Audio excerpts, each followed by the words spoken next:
Hello guys आज मैं बहुत थक गई हूँ।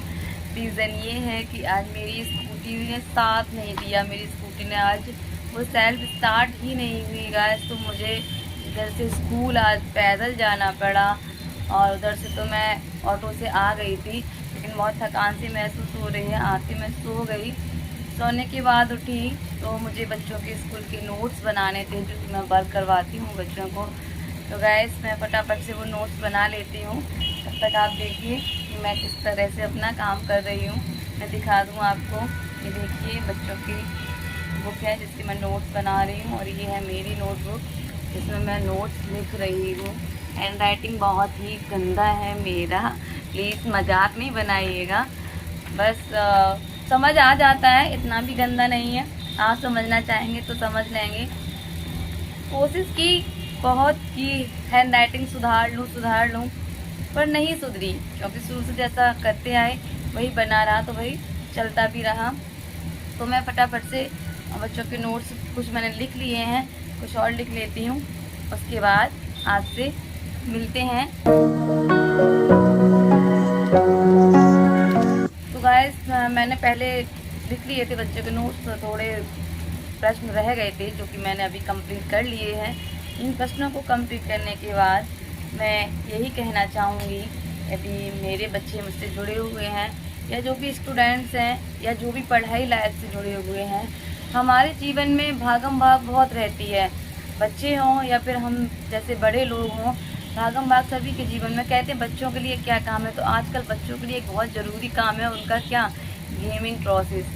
उन्हें ये लगता है जैसे भी टाइम मिले मैं गेम के लिए शुरू हो जाऊँ, उनको गेम करना है।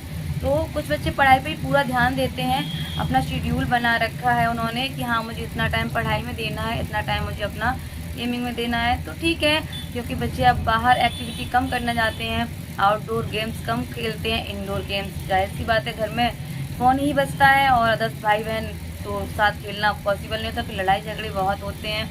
लेकिन उसके बावजूद भी यदि बच्चा सिंसियर है, अपनी पढ़ाई की तरफ पूरा ध्यान भी रख रहा है और अपना समय खेल में भी दे रहा है, तो बहुत अच्छी बात है। तो अगर मेरे बच्चे स्टूडेंट्स देख रहे हैं तो मैं इनसे यही कहूँगी, हर चीज़ का एक समय होता है, उस समय को निर्धारित कीजिए और समय के अनुकूल ही अपना सारा कार्य कीजिए। सबसे जो फर्स्ट प्रायोरिटी है वो आपकी पढ़ाई होनी चाहिए, इसके बाद में सारे काम पीछे होने चाहिए।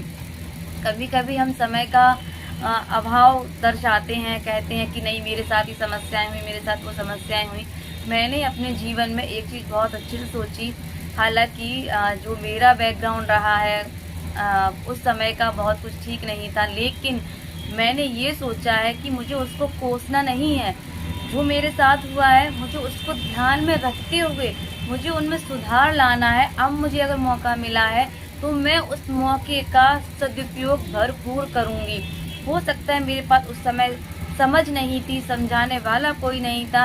यदि आज भी मुझे कोई गाइड करता है या मुझे कुछ सीखने को मिलता है तो मैं ज़रूर उसको सीखती हूँ, और सीखने के लिए हमेशा मैं तत्पर रहती हूँ, क्योंकि मुझ में लगन है उस चीज़ की कि हाँ कुछ नया हो, कुछ अच्छा हो जो मेरे लायक हो और मैं कुछ कर सकूँ।